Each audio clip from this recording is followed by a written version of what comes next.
Welcome to SPEW, Spectrum People Enjoying Wizardry. I'm Quirinus, and I have Asperger's Syndrome. I'm Lavender, and my daughter, Abby Cadabby, has nonverbal autism. And I now call this 31st meeting of SPEW to order.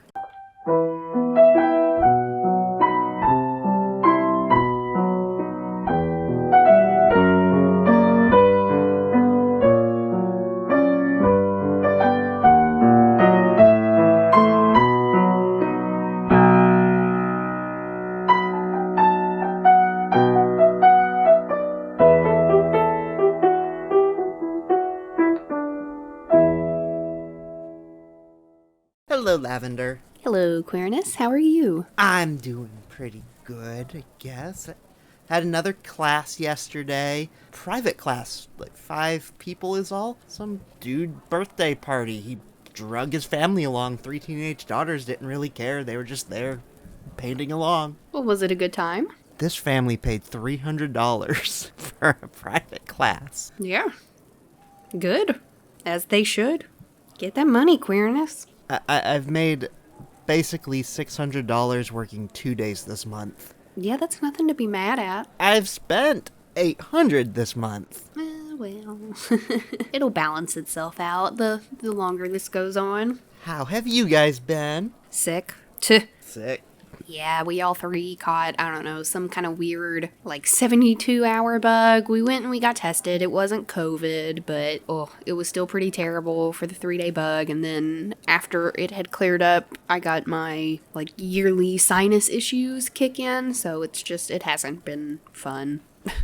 The animals have gotten their yearly itchies. Yes. Are you going to give them drops or something? It's actually not nearly as bad as it used to be. The last couple years, they've both been kind of... It used to be really bad where I had to take them to get allergy shots and flea medicine shoved down their throats because they won't eat it. Important dates this month. Well, for the first half of the month, not much.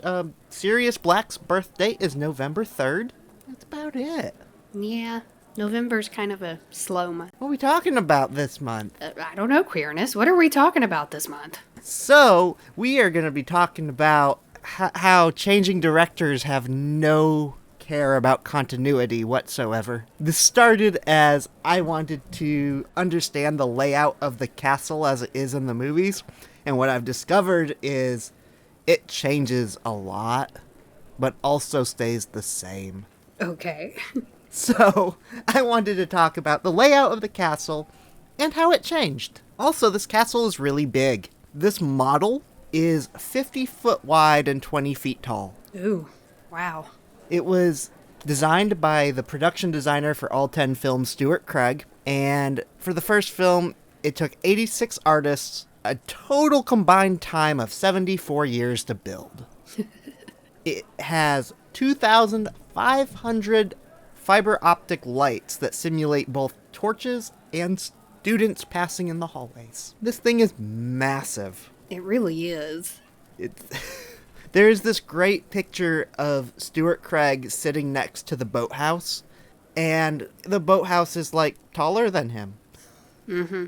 By quite a bit. It's 3 times his size. Well, not the boathouse, but the entire model. So, the boathouse got redesigned slightly in the last film just because it's the first time we ever went to the boathouse. But up from the boathouse, you have kind of the main building. I discovered there's basically 2 buildings that make up Hogwarts. So you've got the main living structure that is the part that is up on the cliffs. Mm-hmm. That is the big recognizable section. And then you've got several bridges that go across to the section that sits on the hillside. And this is mainly where all the classrooms are. And so as you go up from the boathouse, you get to the entryway, which to me is the most noticeable change. In the first 3 films, this is an entry building. It's got a large staircase that goes through it and then leads into the Great Hall. Starting in the 4th film, the director felt the need to change it to a courtyard. This courtyard gets a lot of use and is pretty recognizable. It is the courtyard that in the films Harry and Voldemort have the final battle in. Okay. It does get a lot larger in the final film, a lot larger, but this also means that the actual Great Hall moves slightly. In the original version, because of this building being in front, the Great Hall is kind of raised up and kind of like teetering on a rock ledge. When they got rid of this building, they had to lower the Great Hall down a little bit. But otherwise, the Great Hall has stayed basically the same. In, I believe, the fourth film, they added an extra tower on the front of it. There's also a round tower building right next to it that most people think is the caretaker's office. That kind of shifts back and forth throughout the films kind of randomly. And then you've got the Turris Magnus. This is the big round tower that is the main, like, you know, you look at Hogwarts and there's a big main tower. This is where the grand staircase is, and it's got 3 little towers that stick off from the top of it, and that's the headmaster's office. This one doesn't really change that much throughout the films, except the staircase. This is where the moving staircases are. But then in the final film, for some reason, there's like this massive stationary grand staircase that's used for a battle scene. It's a pretty weird, jarring change. But off from the Turris Magnus, there is a square building. There's a quad in the middle, and there are 3 other towers on the corners. The Gryffindor Tower, the Divination and Ravenclaw Tower, and then a Lookout Tower. And in between the Gryffindor and Ravenclaw Tower is where the hospital wing is, sticking off from the backside of this structure. So this is the main building. Like, anytime they're talking about going to a specific floor or corridor, it's probably this building. And that one stays mostly the same. The most noticeable change comes in the third film. And this is probably the most noticeable change to the overall structure of the castle. When Alfonso came in as director, he wanted to go for a grittier, more realistic look. And so this is probably the biggest overall change to the entire castle. Most of the roofs are replaced with taller, pointier roofs with more realistic shingles. Basically, the whole thing goes from looking more cartoony in the first 2 films to looking more rugged and realistic, but overall doesn't actually change the look of it. You look at it, it's still Hogwarts, you know. But he adds a building off the back of the hospital wing. And this is the clock tower, which is, it makes sense because of the third film being all about time, and it creates these great motifs with a visible clock tower happening around where all the action happens. And then there's a new courtyard off the back of this tower that's got a fountain in it.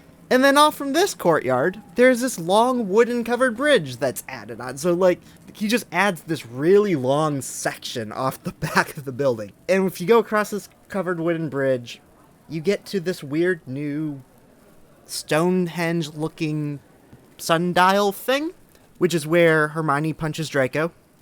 The other major change that he made to the grounds is that the castle is now on much rockier, hillier, Scottish-looking terrain than it was in the previous films. And so Hagrid's hut is now across this bridge and down this hill, rather than just kind of off in the back lawns. But that's the main building. Not a lot changes, but crazy clock tower thing added. And then you have 3 bridges that connects this building to the other building. There's a stone bridge, a suspension bridge, and the viaduct. The viaduct is the really visible stone bridge with the really long pillars that connects across the front of the castle. And this one stays basically unchanged throughout the first 6 films. And then in the final film, they decide they need a better entrance for Voldemort, and rather than coming off from the corner of the courtyard, it now comes straight off the front of the entrance courtyard and goes across the chasm to a random hill on the other side of the bank. And it's now really, really long.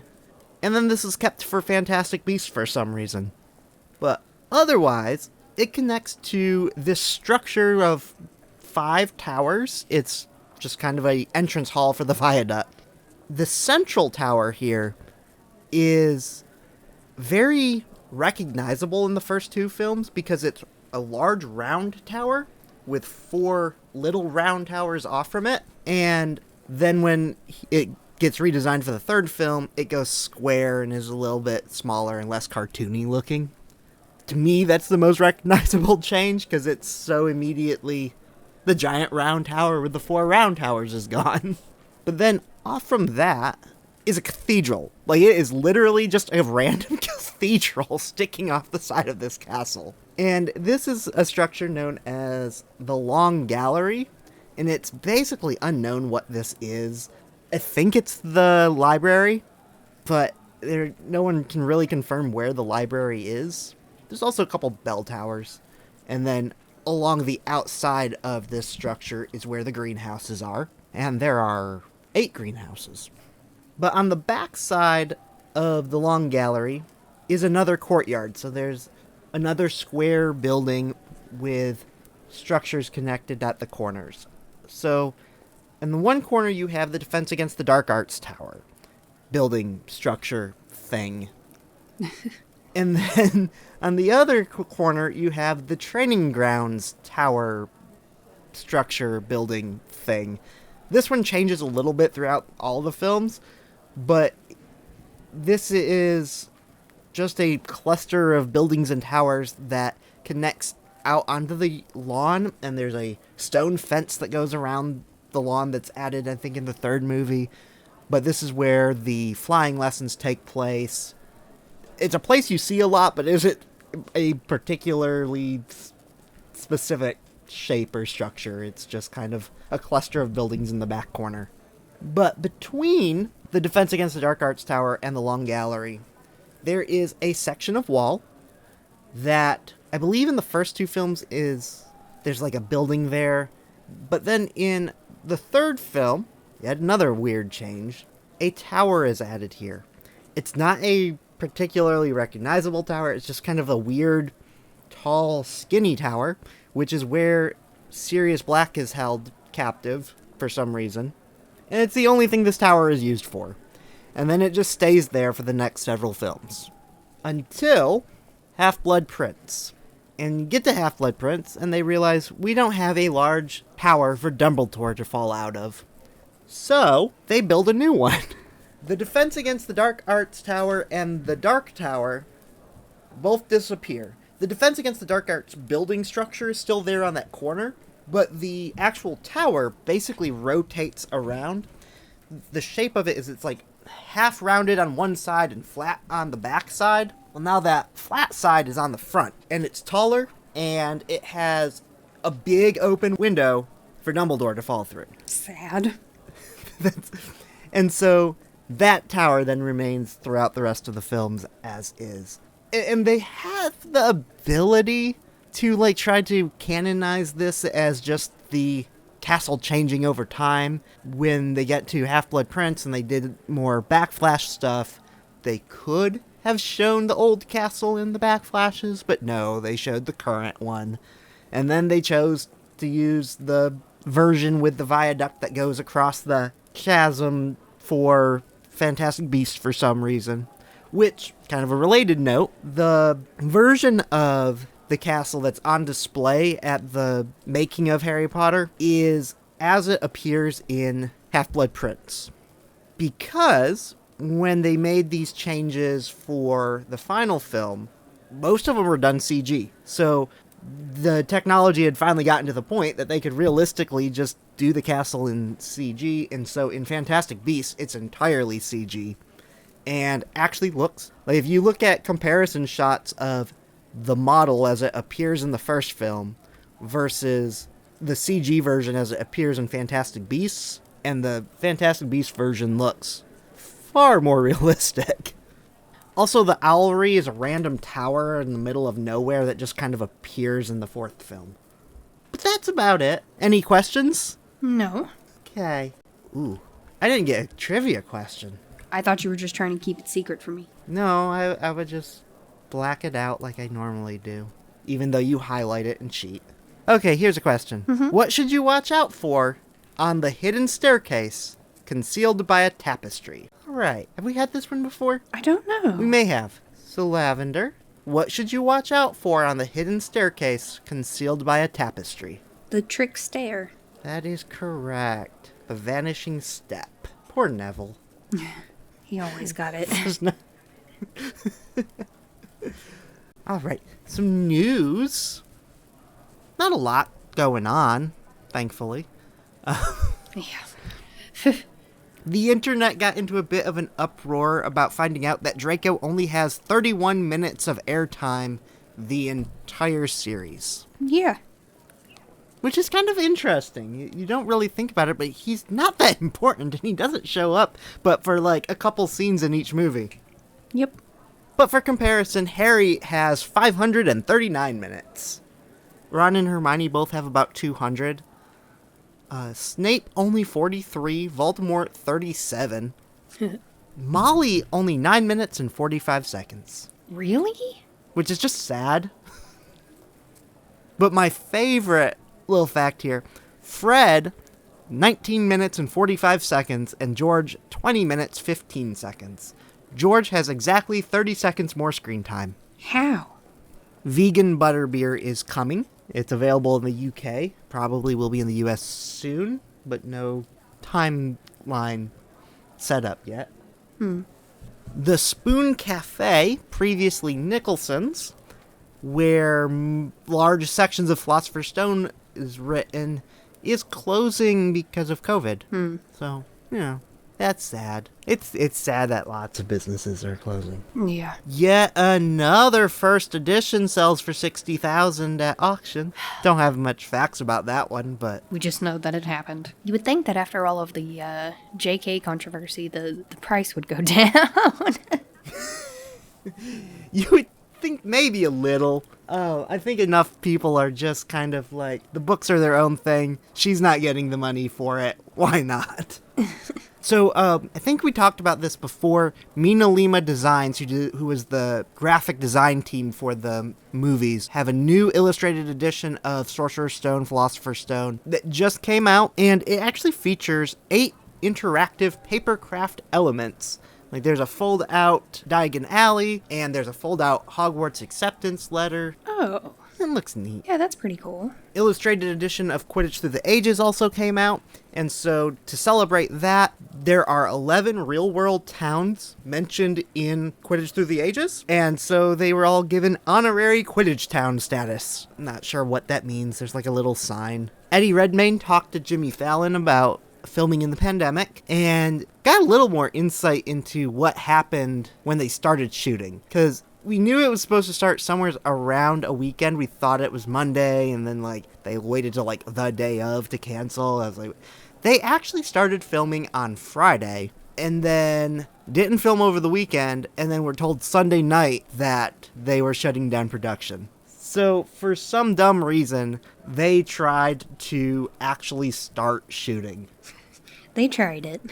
But they are back up and filming now for a couple weeks. Everyone's in bubbles, and there's testing, and everyone's masked when they're not on set, and so, yeah. Although, Jurassic World Dominion was also had tons of precautions and stuff, and they still got some positive tests and got shut down for a couple weeks. So, who knows? The Ickabog comes out November 10th. And J.K. Rowling posted about receiving her early copy and posted a couple pictures of some of the winning images. She also wanted to remind everyone that her royalties for this book was going to COVID-19 charities. So, Just to make sure people still buy it. Tom Felton is playing a villain in the Netflix original movie Babysitter's Guide to Monster Hunting. Oh, here's a fun one. So the steam engine that is used as the Hogwarts Express, it was actually originally, I believe, up for scrap when they decided to use it for the movie, so it's not used much, but occasionally it makes a trek. And so it made an appearance in the Drumree train station, and a whole bunch of people showed up, and as it passed through the train station, another train going in the opposite direction passed in front of it. So there's just a bunch of videos of people waiting for this train, and then this other train passes in front, and they're all amazing. It's sad, but absolutely hysterical. A statue depicting Harry in his first Quidditch match was added to Leicester Square in London, which is a place where there's a bunch of, like, movie character statues. There's Bugs Bunny and Laurel and Hardy and Mary Poppins and Gene Kelly and Batman and Paddington and Mr. Bean. Oh, okay. I did a lot of really fast talking. Yeah, this was kind of a speedy one. Also, just didn't have a whole lot to talk about. Next episode on the 15th, we're going to be finishing up Order of the Phoenix as a metaphor for autism. Mm-hmm. So you can always join in the conversation by sending us an email at spewcast@gmail.com or send us a howler at 407-706-SPEW. You can click the link in the description. You can send us a voice memo to that email address. Lots of ways to get in touch. Send us a message on Twitter, Spectrum people. Yeah, we're also on Instagram at SpewPod and on TikTok at SpewCast. And as always, we'd like to thank Joan Burr for our theme music. Until next time, I'm Queerness. And I'm Lavender. And as Luna Lovegood says, don't worry, you're just as sane as I am. Bye. Bye.